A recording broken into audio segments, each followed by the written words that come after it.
Ada dua takwa Allah. Ya ayyuhalladzina amanu taqullah wal tanzur nafsum ma qaddamat lighad wattaqullah. Nah, takwa yang kedua inilah adalah tujuan akhir daripada kehidupan kita adalah kita. Ya ayyuhalladzina amanu taqullah. Ya ayyuhan nasu taqu rabbakumul ladzi khalaqakum. Dan ya ayyuhalladzina amanu taqullah wa la tamutunna illa wa antum muslimun. Dan takutlah kepada Allah dan tidaklah kalian mati kecuali kalian dalam kondisi beriman dan bertakwa kepada Allah Subhanahu wa taala. Ittaqullah haqqa tuqatih. Takutlah kepada Allah dengan, bukan takut, bertakwalah kepada Allah dengan sebenar-benar takwa.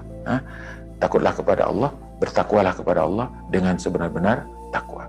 Jadi Bapak dan Ibu yang dirahmati Allah, makanya menjadi sangat penting sekali di ayat ini diulang berkaitan dengan kehidupan hari ini, kehidupan masa depan, dan apa yang ingin kita capai. Jadi visi kita itu sebenarnya wal tanzur nafsum ma qaddamat lighad. Apa yang kamu inginkan di masa depan? Masa depan seperti apa yang kau ingin siapkan?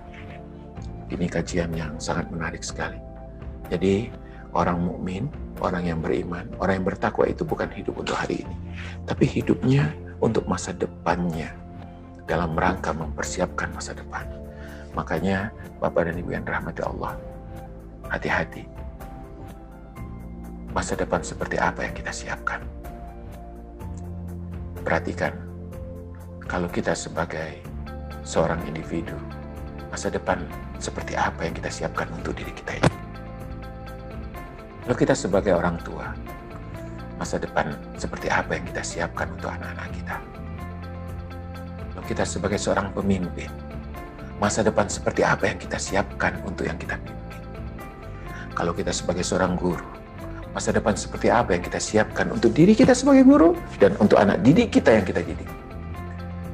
Dan seterusnya, Bapak dan Ibu. Wal tanzur nafsum ma qaddamat lighad. Dan ini menarik, Bapak dan Ibu. Allah SWT berkaitan dengan masa depan. Berkaitan dengan masa depan. Wahai orang-orang yang beriman.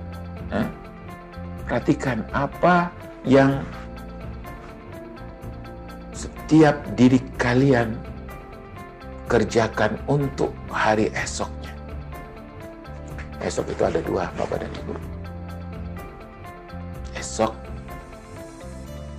besok, kehidupannya. Hidup seperti apa yang kita siapkan. Besok, hari esok, kehidupan setelah kehidupan yang hari ini kita nikmati. Kehidupan yang lebih panjang, jadi ada dua. Esok ini, yaitu esok dunia, dan esok yang lebih panjang, yaitu kehidupan akhirat. Khalidina fiha. Wal tanzur, kalimatnya kalimat perintah, pakai kata lam. Litanzur, wal tanzur, litanzur. Bapak dan Ibu, nafsum, setiap yang bernapas, setiap jiwa, apa yang dia perbuat, dia siapkan, dia lakukan, dia pikirkan. Lighad, untuk masa depan. Maka berpikir tentang masa depan bagi orang yang beriman adalah perintah Allah. Berpikir tentang masa depan bagi orang yang beriman adalah perintah Allah. Nggak boleh dia hanya berpikir hidup hari ini. Dia berpikir hidup masa depan. Apa yang dia siapkan. Dan masa depan itu ada dua, hari ini, di dunia ini. Dan hari esok, kehidupan setelahnya. Pertanyaan. Apa yang kita siapkan untuk hari esok, hari ini, di dunia ini? Dan apa yang kita siapkan untuk hari esok? Yang panjang sekali. Yang kita tidak tahu. Dan Allah mengatakan khalidina fiha. Mereka akan abadi di dalam. Ada dua tipe orang. Ada yang sibuk saja untuk menyiapkan besok hari ini. Ya, Bapak dan Ibu, yang sebagaimana sudah kita bahas dalam mungkin dalam pembahasan ini juga atau di dalam pembahasan ayat-ayat yang lain.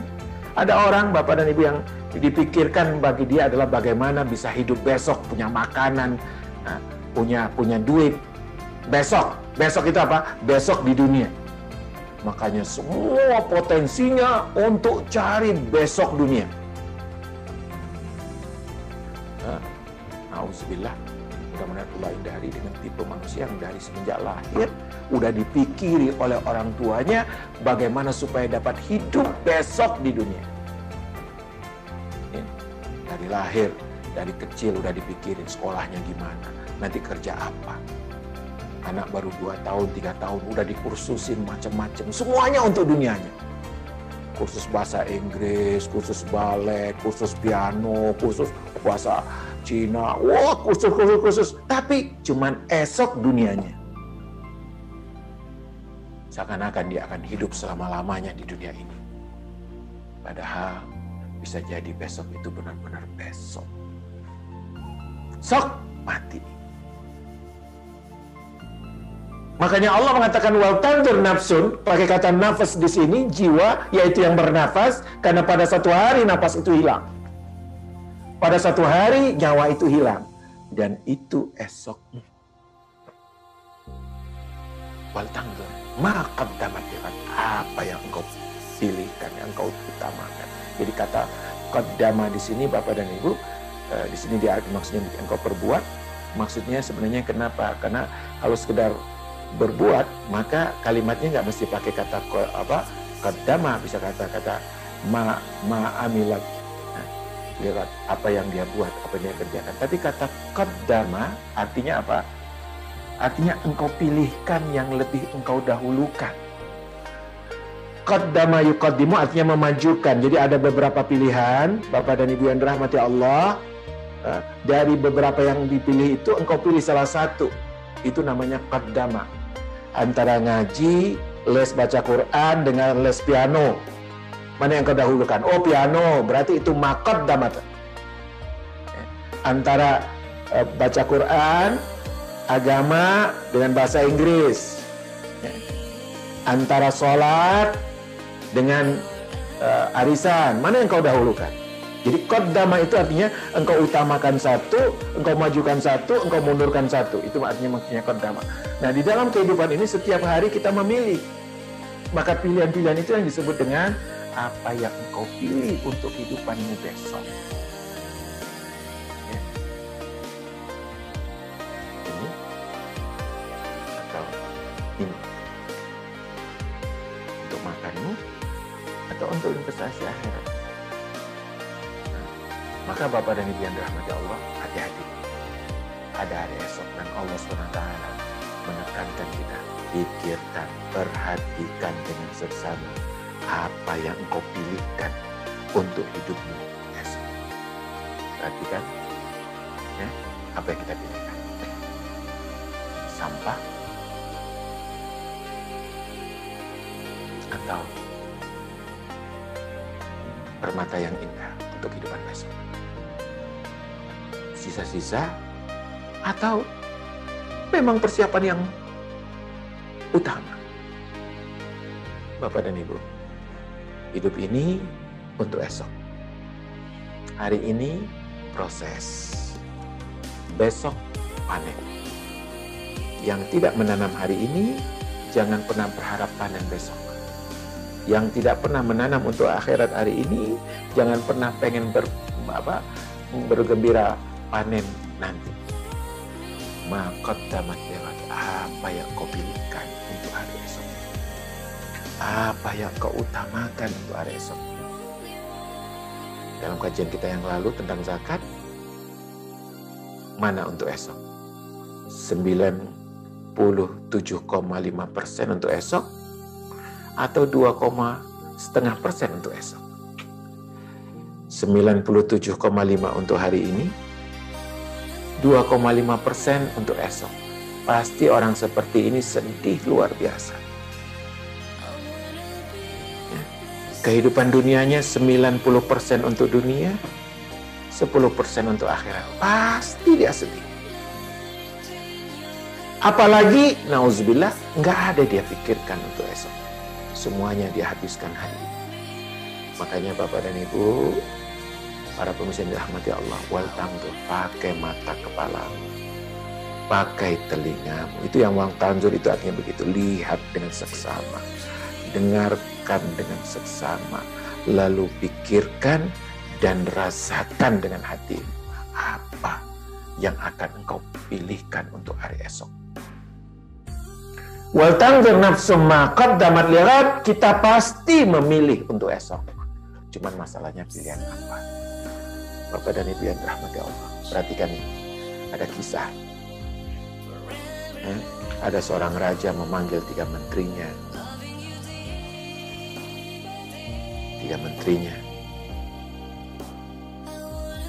untuk melakukan satu hal. Tiga menterinya ini dihadapkan dengan tiga orang. Masing-masing satu menteri dihadapkan dengan satu orang. Bapak dan Ibu, dan orang-orang ini adalah orang-orang biasa. Bukan pejabat, orang-orang yang sederhana sekali, rakyat, orang awam. Pulan, Menteri Pulan, engkau lihat di depanmu ada Pulan. Menteri yang kedua, lihat di depanmu ada yang lain. Menteri yang ketiga, lihat di depanmu ada yang lain. Jadi masing-masing menteri punya satu orang di depan. Lalu Rasulullah Raja memanggil pembantunya untuk membawakan 3 karung besar. 3 karung besar. Perhatikan sebenarnya apa yang sedang diinginkan oleh raja. 3 karung besar. Lalu setiap karung dikasihkan kepada satu orang menteri. Lalu raja berkata kepada 3 orang menteri ini, kalian sudah memegang karung tersebut. Tolong kalian isi karung tersebut dengan sesuatu yang apapun yang boleh kalian pilih dari taman dan kebun yang ada, dari buah-buahan yang ada, dari kebun yang ada di istana ini. Perhatikan Bapak dan Ibu yang dirahmati Allah, yang engkau akan berikan kepada orang yang di depan.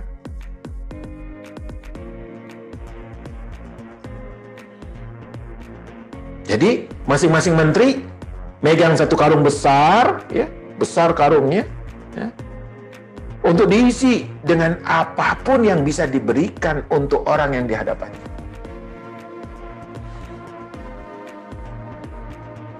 Lalu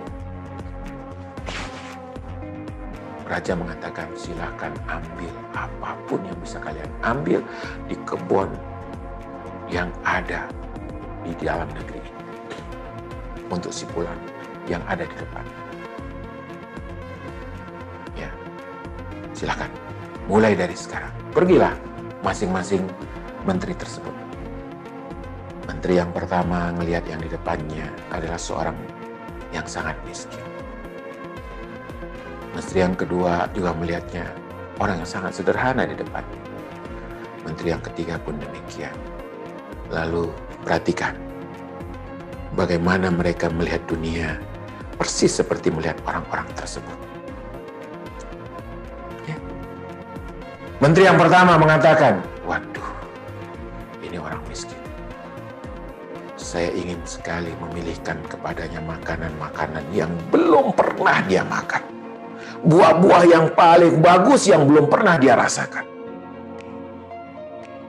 Dia isikan ke karung. Dia pilih buah-buahan yang paling bagus, yang paling enak, yang dalam pandangannya belum pernah dirasakan oleh orang miskin ini. Dia kumpulkan yang terbaik. Lalu menteri yang kedua berpikirnya begini, ini orang miskin, ngapain repot-repot, pilihin aja apa saja. Itu pun sudah pasti dia akan bersyukur dengan itu. Maka menteri yang kedua yang penting dia cepat penuhi karung. Udah. Sementara menteri yang ketiga berpikirnya, enak banget nih orang. Benar-benar raja. Membuat saya bersikap sesuatu yang gak penting sama sekali. Ngapain ngurusin orang miskin seperti ini? Ya udah. Yang penting karung ini penuh. saya akan isi dengan rumput, dengan ilalang. Ya, karena memang orang yang miskin ini harganya cuma sebegitu. Perhatikan Bapak dan Ibu, ada 3 tipe orang yang berbuat di dunia ini. Tipe yang pertama adalah orang yang sangat menghargai. Bagaimana bisa menghargai manusia, bisa menghargai dirinya.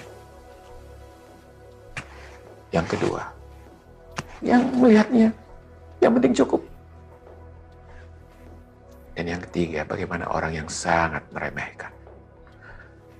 Egonya tinggi, yang dia kira kemuliaan itu hanya memuliakan dirinya, lupa bahwa ada kehidupan yang perlu dia perhatikan.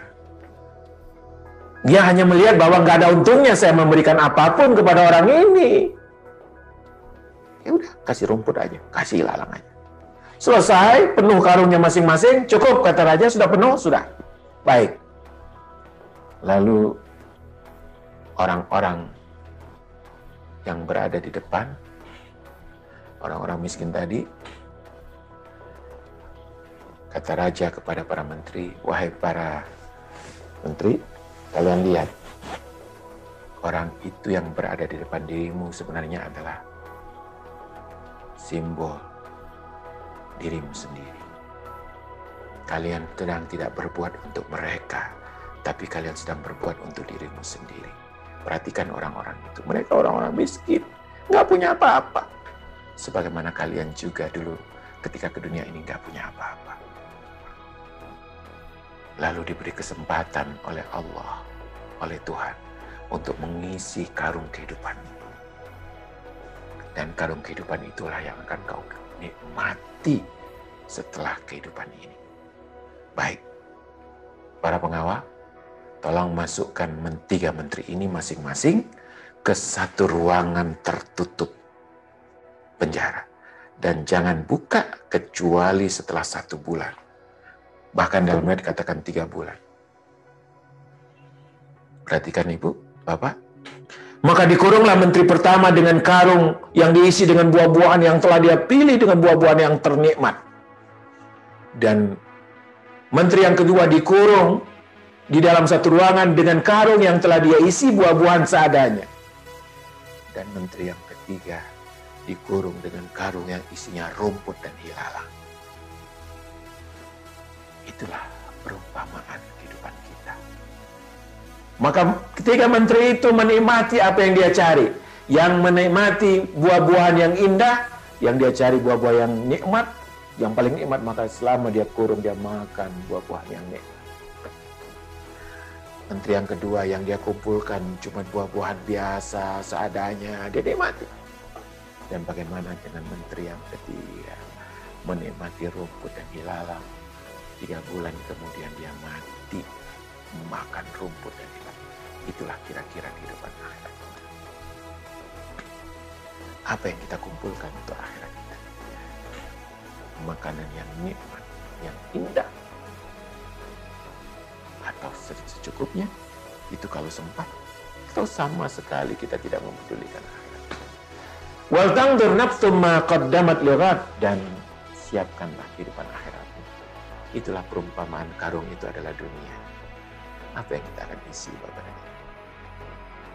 Yang kita isi adalah yang paling nikmat, paling berharga di dunia, yang seadanya. Jangan yang kedua, dunianya segalanya, yang akhirat seadanya. Atau yang ketiga malahan, nauzubillah, jangan sampai akhirat kita isinya adalah rumput ilalang yang tidak ada nilainya dalam kehidupan dunia, apalagi dalam kehidupan akhirat. Innallaha khabirum bima ta'malun. Sesungguhnya Allah Maha tahu secara detail. Khabir. Di sini Allah SWT memakai kata khabir, Maha teliti. Siapa yang sedang menyiapkan akhiratnya, atau siapa yang hidupnya hanya untuk dunianya. Khabirum bima ta'malun. Lebih tahu tentang apa yang kalian kerjakan, lebih ngerti. Makanya hati-hati Bapak dan Ibu, jangan sok pintar ya. Jangan sok pintar. Ada orang yang sok pintar, wah dunianya seakan-akan hebat, luar biasa, sukses, punya rumah besar, punya mobil banyak, kekuasaan tinggi, sukses. Khabir, Allah khabir. Sesungguhnya kalian mungkin saja perumpamannya seperti menteri yang ketiga. Dunianya isinya semua yang indah, sementara akhiratnya tinggal ilalang dan rumput yang tidak berarti.